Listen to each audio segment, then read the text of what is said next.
Hi guys, happy Sunday. I am here with the incredible, funny, all-inspiring Michael Fox. Wow, that was the first introduction and I liked it, but let's do this. Good evening, everyone. I am here with the incredible, amazing, beautiful Yvette. Well, I'll have to work on mine. You'll have to work, but I love that you did the intro. That was really good. I'm interested to see what the comments are on that. So let's talk about John Rockefeller. Well, we'll tell a story about this. This is a pretty good story. It's kind of funny. So there was a businessman who was having trouble in his business, and like creditors were coming after him. He was pretty sure he was going to have to shut down his business. And he wasn't really sure what to do. And he's sitting on a park bench. His hands are over his head, and he's just sitting thinking, what in the world am I going to do? And then a man comes up and sits there right next to him on the bench, and he says, I see you seem to be upset. What's going on? And he says, he tells him all about the business and what's going on. And the guy says, all right, no problem. Here's what I'm going to do. I'm going to write you a check, and I want you to meet me here in 1 year from today. So he writes him a check, he gives it to him, and it says $500,000, and it's signed John D. Rockefeller. And he's like, wow, that's incredible. So as he's walking home, the businessman, he says to himself, you know what? Instead of cashing the check, I'm going to put it in a box, and if I need it, I'll use it. But if I don't need it, then I'm not going to use it. So, yes, you have, Bruce and Jason. What's going on, guys?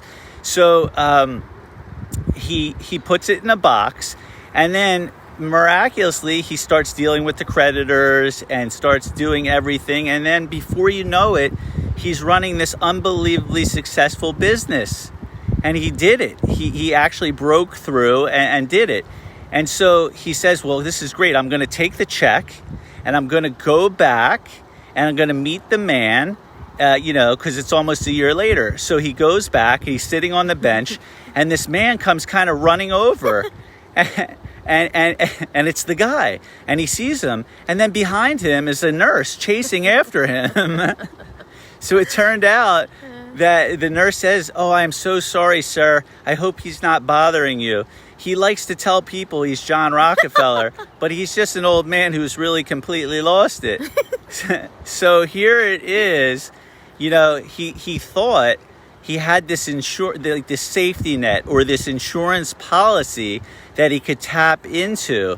And so he felt more confident, and that confidence led him to becoming successful. Meanwhile, that check was no better than the paper it was written on. So I think it's really a good lesson for life, right? Like sometimes we don't know how we're going to get out of a situation, and we think, well, if someone could just help us out. It's that confidence of just knowing we're going to figure it out, and we're going to do the best that we can no matter what.